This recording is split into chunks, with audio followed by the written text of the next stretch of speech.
Good evening. How many in the audience have wanted to impress someone with their cooking skills? How many in the audience love sushi? How many in the audience love it enough to try and make it at home? Tonight, I will share a step-by-step explanation of how to make sushi, which is a healthy option for lunch or dinner at home. First, let's begin by heading to the grocery store. And not just any grocery store. Let's go to Whole Foods, where according to Brandon Baker of EcoWatch, the fish are harvested and grown through sustainable practices and without antibiotics. This ensures they are of the highest quality. Great sushi is made possible by using high-quality fish. And for this demonstration, I'll pretend we're going to make spicy tuna rolls. According to Monty of the Denver Post, sushi grade fish is fairly pricey, but like most things, the more you spend, the better the quality. Next, we'll need to select the proper rice. Monty from the Post also states, use only short-grained sushi rice. As with the tuna, the rice is an important part of the roll. The stickiness of the rice makes it the perfect partner when making sushi rolls. In addition to the fish, you need to determine what else you're going to put in the roll. For this demonstration, I will use cucumber and cilantro. And of course, to put it all together, we need seaweed paper and wasabi for a little spice. Now that we have all the right pieces and parts to make the roll, we need to understand how to prepare the ingredients so it turns into a culinary delight, ensuring you're able to impress your friends. First, let's make the rice. This is important because the rice needs time to cool before you can stick your hands into the pot and apply it to the seaweed. After adding equal parts water and rice, bring them to a soft rolling boil. Then turn off the stove and cover the pot for 20 minutes. This process will slow cook the rice and ensure that it has the right amount of stickiness without being mushy.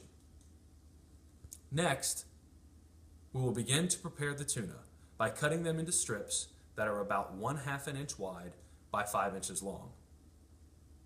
At this point, we can also add a little wasabi paste to the fish for some spice. We'll follow the same cutting procedure related to length for the cucumber. And last, we'll dice the cilantro very finely. Now we're ready to put it all together. And before you begin the assembly, make sure that you have all the necessary ingredients and tools at your fingertips. Then check the rice and make sure you can handle it.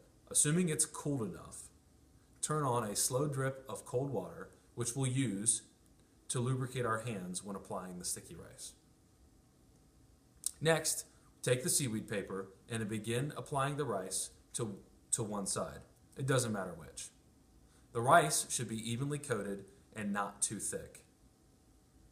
After you complete the rice coating, flip it over and put the tuna and the cucumber and the cilantro horizontally on the seaweed on the end that is closest to your body.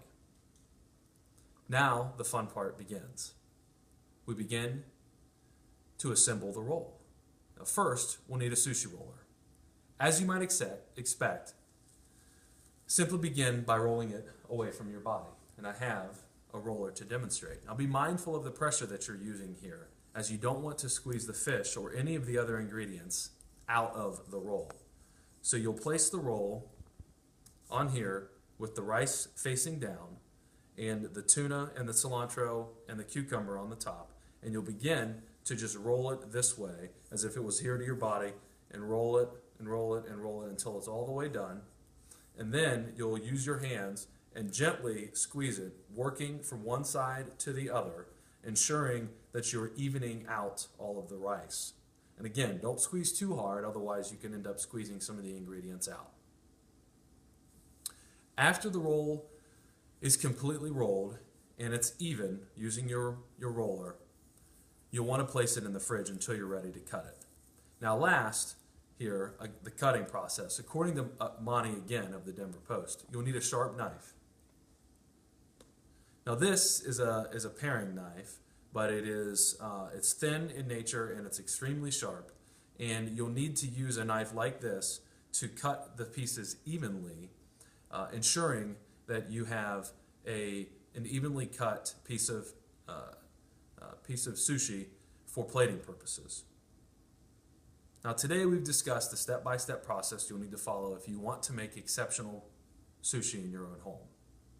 This includes the types of ingredients you need to buy, certainly where you need to buy them, and the assembly process for how to put it all together.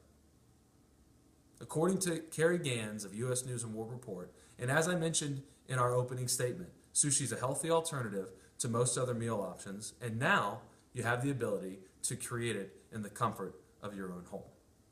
Thank you, and happy sushi making.